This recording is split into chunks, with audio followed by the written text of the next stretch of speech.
Selamat pagi, saya Amelia Wei dari kelas 9C. Hari ini saya akan membacakan cerpen yang saya buat. Sekolah online. Di kota Bogor, terdapat sebuah sekolah yang bernama Sekolah Harapan Bangsa. Sekolah ini terletak di Jalan Mawar. Sekolah ini memiliki 3 gedung, yaitu Gedung A yang berwarna merah, Gedung B yang berwarna kuning, dan Gedung C yang berwarna biru. Di sekolah tersebut, terdapat banyak tanaman dan pepohonan yang rindang sehingga udara masih sangat segar dan bersih. Setiap ruangan, lantainya terbuat dari keramik dan dilengkapi dengan AC. Sekolah tersebut memiliki 2 kolam berenang, 3 kantin, lapangan olahraga, lapangan upacara, tempat parkir yang luas, dan ruangan yang besar yang biasanya digunakan untuk acara-acara seperti wisuda, pernikahan, dan lainnya. Di sekolah ini juga terdapat 2 laboratorium, yakni laboratorium komputer dan laboratorium IPA. Laboratorium komputer terletak di sebelah kanan ruang guru. Laboratorium IPA terletak berdekatan dengan perpustakaan sekolah. Ruang UKS terletak di sebelah kiri ruang guru. Kamar mandi terletak di tengah-tengah perpustakaan dan laboratorium IPA. Di Sekolah Harapan Bangsa, terdapat anak kembar yang bernama Lala dan Lulu. Sekarang, mereka duduk di bangku SMP. Lala dan Lulu adalah anak pindahan dari kota Jakarta. Mereka merupakan siswi yang berprestasi dan sering mengikuti lomba-lomba seperti cerdas cermat, olimpiade, dan memenangkannya. Di sekolahnya yang dulu, Lala dan Lulu dijuluki sebagai bintang kelas. Lala dan Lulu mempunyai sahabat yang bernama Desi. Desi selalu membantu mereka di saat susah dan senang, juga pemberi saran yang baik. Di sekolahnya yang baru, Lala dan Lulu memiliki teman sekelas yang bernama Rani. Rani merupakan siswi yang kurang pintar. Semenjak pandemi corona mulai merebak di Indonesia, pemerintah mengumumkan untuk menutup sekolah sementara waktu sampai kondisi memungkinkan untuk membuka sekolah. Awalnya, siswa-siswi Sekolah Harapan Bangsa merasa senang dengan adanya pengumuman diliburkannya sekolah dan berpikir bahwa pembelajaran daring lebih menyenangkan. Tetapi, pada kenyataannya tidak. Karena baru pertama kali melakukan pembelajaran daring, para guru serta siswa-siswi tidak terbiasa akan hal ini. Suka dan duka pun mereka rasakan pada saat pembelajaran daring. Setelah 1 bulan melakukan pembelajaran secara daring, para guru berinisiatif untuk melakukan wawancara kepada siswa-siswi di sekolahnya tentang apa saja yang mereka rasakan selama pembelajaran daring. Guru tersebut bertanya, "Apa yang kalian rasakan selama pembelajaran daring ini?" Dengan adanya pembelajaran daring ini, kita tidak perlu bangun lebih pagi untuk sarapan dan persiapan berangkat ke sekolah. Waktu belajar menjadi lebih fleksibel karena tidak harus terpatok waktu masuk dan pulang sekolah sesuai jadwal. Jawab salah satu siswa.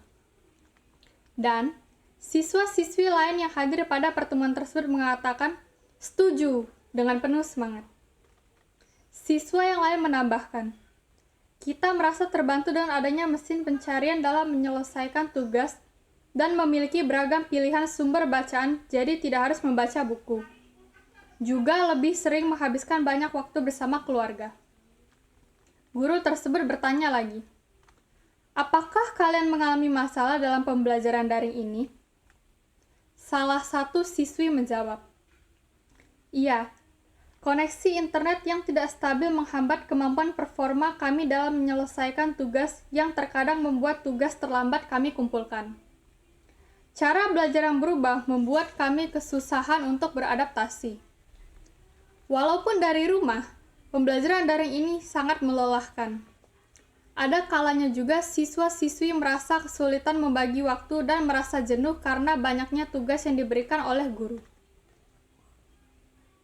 Setelah siswa-siswi selesai diwawancarai, ada guru yang memberikan pendapatnya tentang pembelajaran daring. Guru itu mengatakan, Saya merasa kesulitan mengajak para siswa untuk aktif dan komunikatif pada pertemuan yang diadakan. Apabila saya memberikan pertanyaan, terkadang tidak ada yang merespon. Para siswa sulit sekali dimintai untuk membuka kamera. Beberapa siswa juga kerap terlambat, bahkan ada yang tidak mengikuti kelas online. Karena sering bolos mengikuti kelas online, Rani merasa kesulitan mengikuti dan memahami materi yang ada. Rani mengatakan bahwa kepalanya seperti mau pecah. Orang tuanya bekerja membanting tulang untuk mencari nafkah sehingga tidak ada yang mengajarinya. Kalau ada materi yang tidak dimengerti, dia harus berusaha mempelajari dan memahami sendiri materinya. Bagaimanapun, dalam pembelajaran online ini, kita harus memiliki daya tangkap yang cepat. Sedangkan, daya tangkap dan pemahaman setiap orang terhadap materi yang diberikan berbeda-beda. Selama pembelajaran daring, Rani sering meminta jawaban untuk tugas-tugas yang diberikan oleh guru kepada Lala dan Lulu. Akan tetapi, terkadang mereka tidak membalas pesannya karena sibuk mengerjakan tugas dan belajar. Rani selalu meminta jawaban secara paksa sehingga Lala dan Lulu tidak suka dengan sikapnya. Rani berpikir kalau mereka pelit membagi jawaban. Padahal, apa yang mereka lakukan ini demi kebaikannya agar dia bisa berusaha terlebih dahulu untuk mengerjakannya. Apabila dia tidak mengerti, baru bertanya bagaimana cara mengerjakannya dan bukan meminta jawaban. Berbeda dengan Rani, orang tua Lala dan Lulu dahulunya juga merupakan bintang kelas dan mereka mendidik juga mengajari Lala dan Lulu dengan baik selama pembelajaran daring. Walaupun begitu, Lala dan Lulu lebih sering mengerjakan tugasnya sendiri. Apabila ada materi yang kurang paham, mereka baru bertanya kepada orang tuanya. Dalam pembelajaran daring, Lala dan Lulu tidak mengalami kesulitan dalam memahami materi.